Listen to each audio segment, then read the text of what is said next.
Hello everybody. I'm very sorry that I cannot join you in the family reunion. I have a happy reunion and I would like to tell you a little about the Lavon Lubianiker family in Israel and abroad.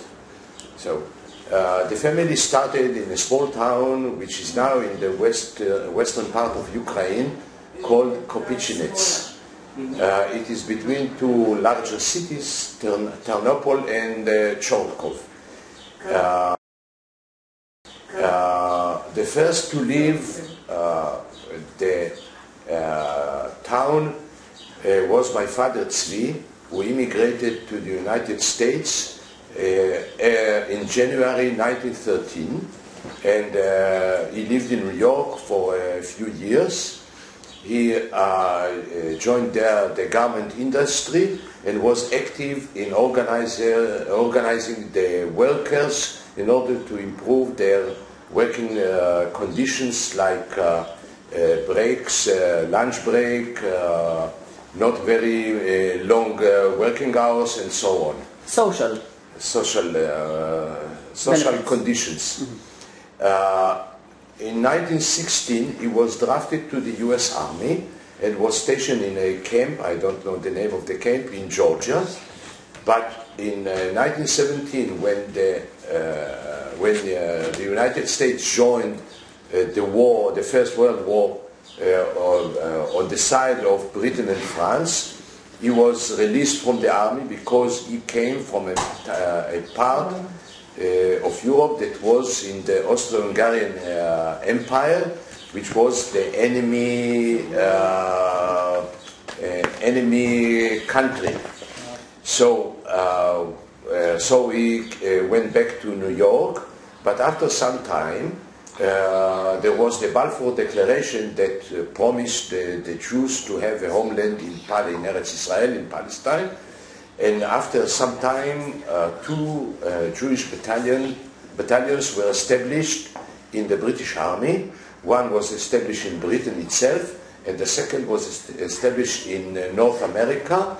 So he crossed the border to Canada and was drafted to the British Army and came to Palestine with General Allenby via Egypt and liberated Palestine from the Turks, helped to liberate Palestine from the Turks, and after being released from the British Army early 1920, he settled in Tel Aviv and was very active in the trade unions movement here, was one of the founders of the Histadrut, and later on he was a member of the Tel Aviv Municipal Council, for about 20 years, was active in the Vaad Leman HaChayal and all other public, I would say, affairs. And he died at the age of 83 in 1979. He was the oldest? No, the oldest of the Lubianiker children was Zelig, and after him was Tzvi, and then Shendel, who immigrated to the United States in early 1914, before First World War. She settled first in New York and then got married and moved to California. First she lived in Los Angeles, and after that she moved to San Francisco and made very well there. She was a very good businesswoman, and she got some property, and she became quite rich.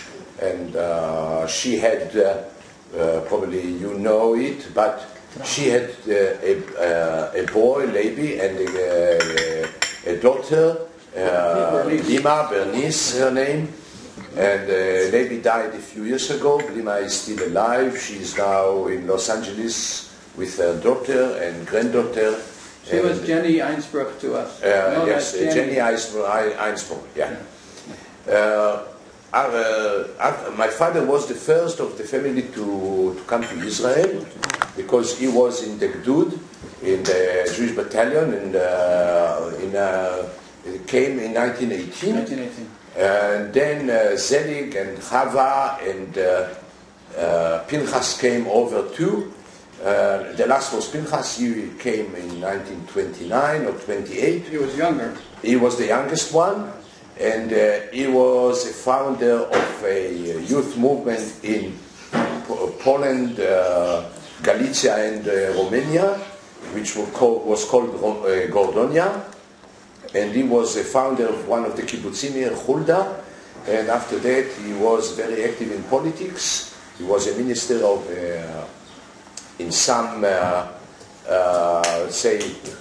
ministries like agriculture, like defense. And he was the Secretary General of the Trade Unions Movement, the Histadrut, and all kinds of other activities. Zelig was active in the building industry. He was a founder of a company, a firm which was called Shikun Ovdim. This meant to build homes for the workers. It was founded by the Histadrut to help workers to find a place to live. And so all the family was active in public affairs. Before we go to the next generation, tell us a little bit about the previous Yosef and yes, his wife. Yosef and his wife Leah. His wife was Leah. They stayed in Galicia, but when Leah died there, the sons and daughter who lived here in Israel brought Yosef here to Israel, and he lived with my father and my mother, with us, for a couple of years until he died, and he was buried on Olive Mountain. Yes, and actually after the 6 Days War, we visited his grave there. So this is the Yosef is probably the brother of Sarah, who is the Arban's predecessor in a way. The mother of 11 children. Yeah. You could tell us, excuse me, maybe you could tell us some interesting stories about the old timers, like what they did in Tel Aviv and the kinds of stuff they accomplished. And maybe some, my father came to Tel Aviv in 1920. It was a very, very small place actually. Just started to develop. And for example, the trade union movement wasn't called on Tel Aviv but on Yafo. Because Yafo was then the main city in the area. It took some time until Tel Aviv grew bigger than Yafo and became the metropolitan of Israel. Also Jerusalem is now bigger in population in area, but Tel Aviv is still the center of the country. Culturally, commercially, banking, sports, just music, just whatever you say. In most cases, Tel Aviv is the center of the country. And we both, Ruth and me, were born here. Okay, yeah. I'll try to give some more details of the family. For example, Chava was married to a man, his name was Yerucham Vardi, and he was very active in the Haganah, which was the unofficial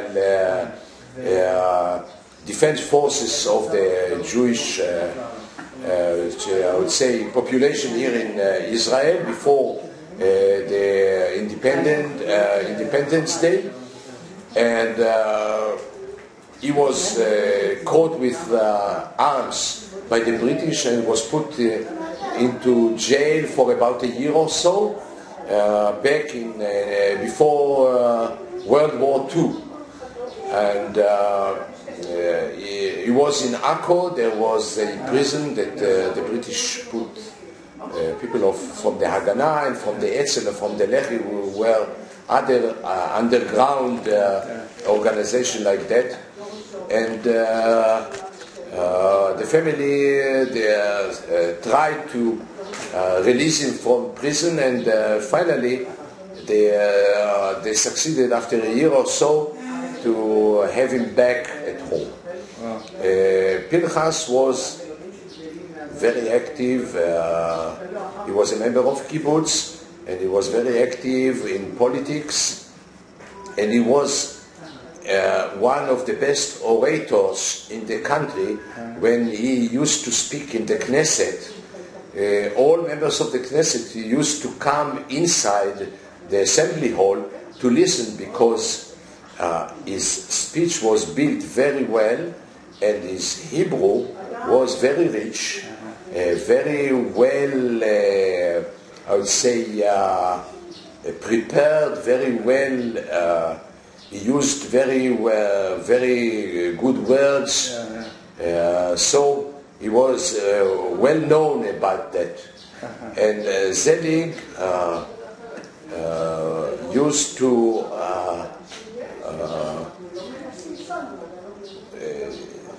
Zelig was a very practical man. He was the most practical of the family. He built quite many, I would say, suburbs like Kiryat Shalom in Tel Aviv, in Netanya, and in other places.